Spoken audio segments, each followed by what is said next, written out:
Good evening and welcome to the special council meeting at 8:01 on April the 30th. If we just came out of closed session, for someone to have a pledge of allegiance, and it'll be led by me. Everybody please rise. No. 3, 2, 1. Ready? Begin.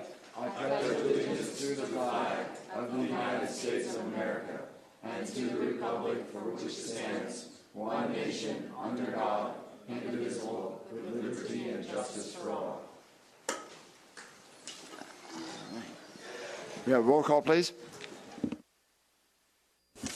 Councilman Castellanos? Here. Councilwoman Lopez Viado? Present. Councilmember Shoemaker? Here. Mayor Pro Tem Wu? Here. Mayor Johnson? Here.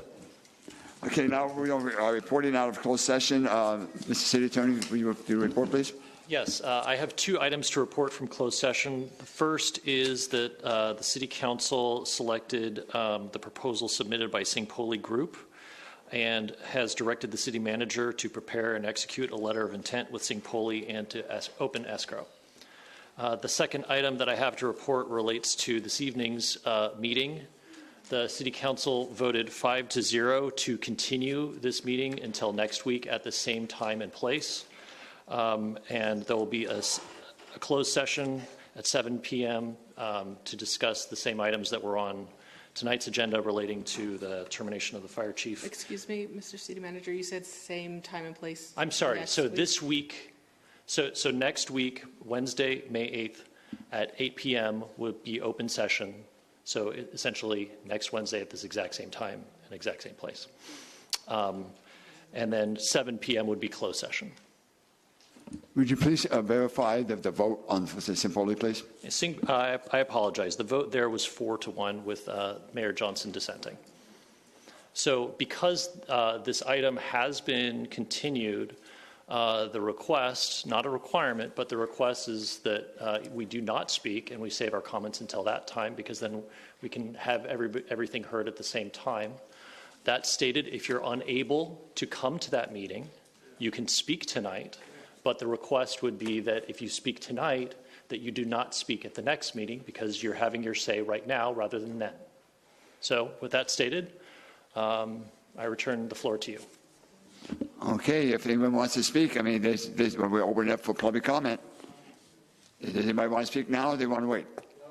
Okay.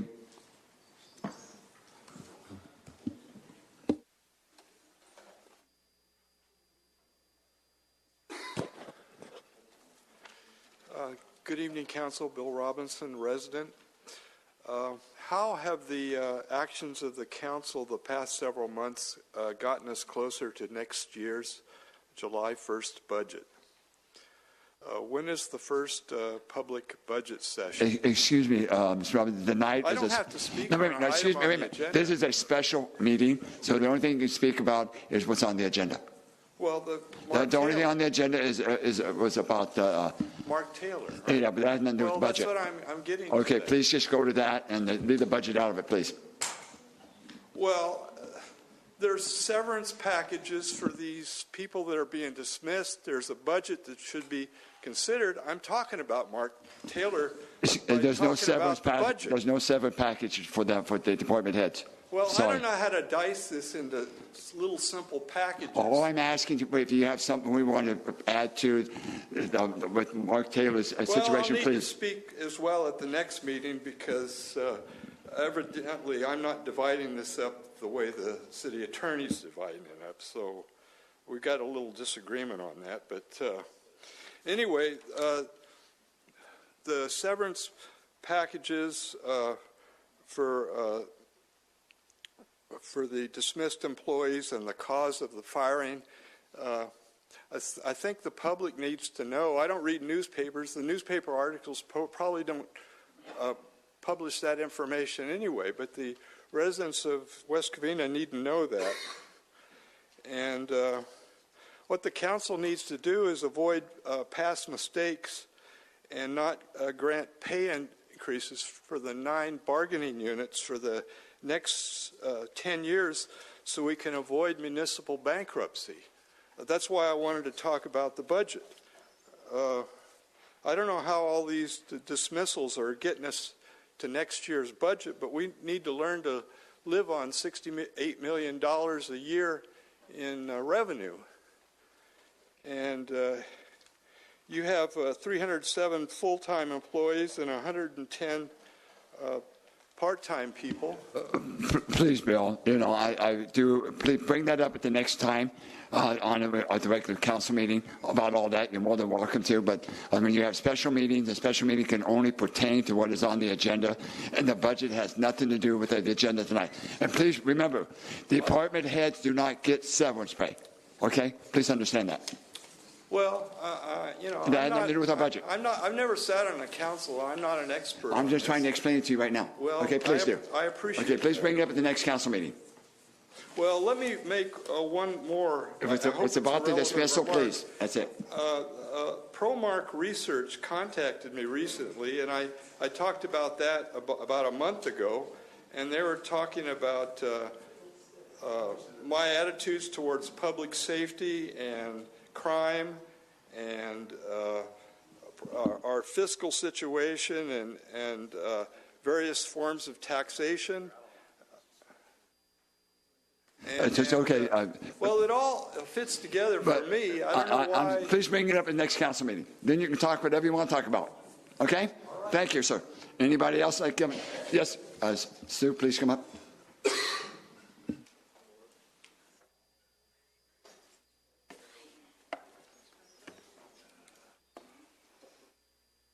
Okay, first off, I want to thank the council members and the mayor for allowing us this time to come before you. My name is Sue Agino, and this is Rosanna Foxall. I'm the administrator of West Covina Residents Take Our Neighborhoods Back social media site, and Rosanna's been one of the very active members within that body of the site. Residents was born out of the frustration of our city residents in August of 2018, and we've grown to over 1,100 members, which 90% of us are West Covina residents. We had seen our city being taken over by homelessness, vagrants, trash, and where huge encampments were being established. Theft in our neighborhoods was on the rise. And today, we have pregnant homeless women that are known prostitutes by our police departments. We can do nothing about it. We have homeless vagrants that have been committed into our 5150 programs. May I interrupt you 1 second, please? And not that won't take away from your time. Or you're going to lead into what it's about tonight? Oh, go right ahead then. So they've been admitted into the 51 programs at least 50 times each, only to be put back onto the streets. And I said, do we have to wait till someone gets killed? And our residents on our social media site report encampments, graffiti, and activities. We pass out flyers to information, flyers to businesses to help work hand in hand with the police department. But it's time for us to work together as a team and looking forward to different solutions. We need change. We needed change to bring problem-solving ideas to our city, and the change was Mark Taylor. We need to support our council and the decision-making moving forward. Thank you. Thank you, Sue. Anybody else? Please come forward. Oh, hold on a second. Bruce, we'll let Bill Elliott come first. That is Bill Elliott, isn't it? Welcome to your head. Welcome to your head. Good evening, Mr. Mayor, City Council, staff. Mark Taylor. You know, when Sue organized her group, and which was a true grassroots effort, and the community responded in big numbers, because we're so concerned about these homeless that are just growing exponentially in our community. It seems to be nobody can do anything about it. Mark Taylor showed up and told us that we don't have a homeless problem. And that rubbed a lot of people in that meeting the wrong way, because it was almost like, don't believe your lying eyes, listen to me. I think he lost a lot of community support that night. And I don't even think he realizes that, but he did. And, you know, Mr. Taylor doesn't even have the support of the rank and file police officers in the West Covina Police Department. They gave him a vote of no confidence. How can you possibly consider allowing allowing him to remain at the helm of the police department when the officers below him have no confidence in him. Now, I think back on David Faulkner, who was another political appointee, politician. Police chiefs, the reality is police chiefs these days, once they put their hat in the ring for this job, they become politicians. It's a fact. They are political appointees, and that's it. Mr. Taylor and I have some parallel disagreements that I have with David Faulkner. David Faulkner was really arrogant. He entered into a MOU, a memo of understanding with the county sheriff, and sidestepped his responsibility and abdicated his authority to the sheriff, who's a big bleeding heart liberal. The state of concealed carry in West Covina is pathetic. In 39 years, not one concealed carry permit was issued. What did Mark Taylor do? Same exact thing David Faulkner did. He just sidestepped his responsibility, abdicated his authority to the sheriff over concealed carry permits. Now, I don't know what his reasoning is, nor do I know the reasoning why he was even fired. I don't know what the council's motives were or the city manager's motives. I don't know, and I don't care, because I think it's for the good of the city. Mark Taylor should step aside and just take his medicine. You know, if he wants to be a chief somewhere else, so be it. Go be a chief somewhere else, but not West Covina. You know, we want a chief. Mark Taylor had the opportunity to step up after David Faulkner left. He had the opportunity to step up and respect the authority of this city council that voted to redefine good cause as it pertains to concealed carry permits as simple self-defense, defense of one's person, their family, their home, their business. Mark Taylor had the opportunity. He knew the political climate he was coming into. I'm sure he's heard my name. He could have came in and been a hero.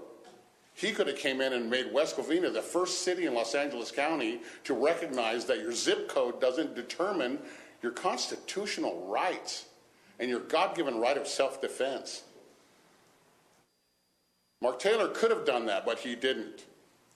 He decided to just be like all the other chiefs that preceded him in West Covina, warming the chair, spiking his pension, doing whatever he wants because he has no boss. Technically, the city manager is his boss, can't tell him nothing about concealed carry. That's his decision. Okay, well, we need a chief, whoever's going to replace Mark Taylor, because it's my prayer you're not going to extend his employment. Mark Taylor needs to go. But if Sue mentioned the 1,100 people in her organization. I also have 1,100 people in my organization. And we also give Mark Taylor a vote of no confidence, just like David Faulkner. And I'm here to tell you right now, if you appoint, or if the city manager hires, or even interviews candidates who are not pro-concealed carry, we will oppose that chief as well. A lot of people think I'm a one-issue person. I'm not. I'm actually multifaceted. I have a lot of concerns in the city. My constitutional rights and the constitutional rights of my fellow citizens of this city take paramount position over any other argument I have. Thank you.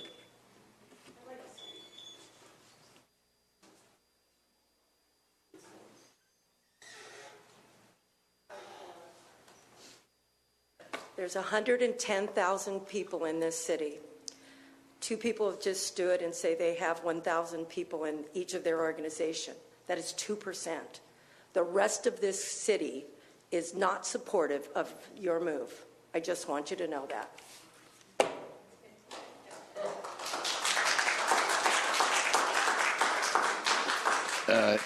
Bruce?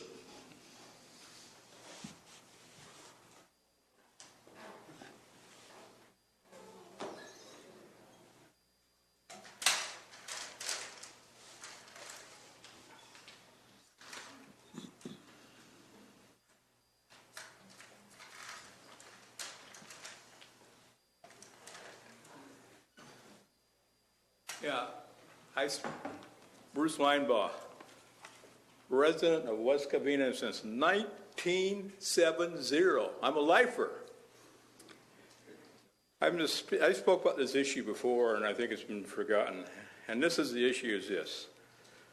One thing I forgot today, I forgot to put my hearing dates in. My issue is this: when people are up here speaking, they're speaking out that way. There are no speakers out there for the people to hear. I mean, all of our voice go that way.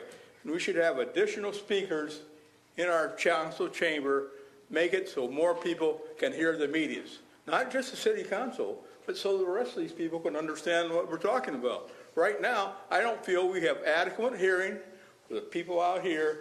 When somebody like me or somebody else comes up and addresses the council, understands what they're saying.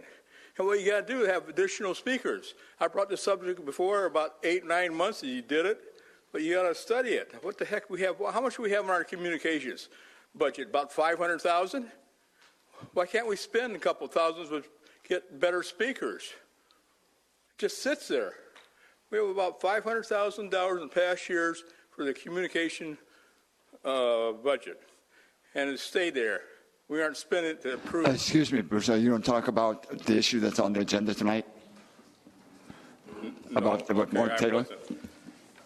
I guess I'll sit down. Okay, thank you. Is there anybody else wishing to speak tonight? Next Tuesday. Yeah, bring it up at the next council meeting.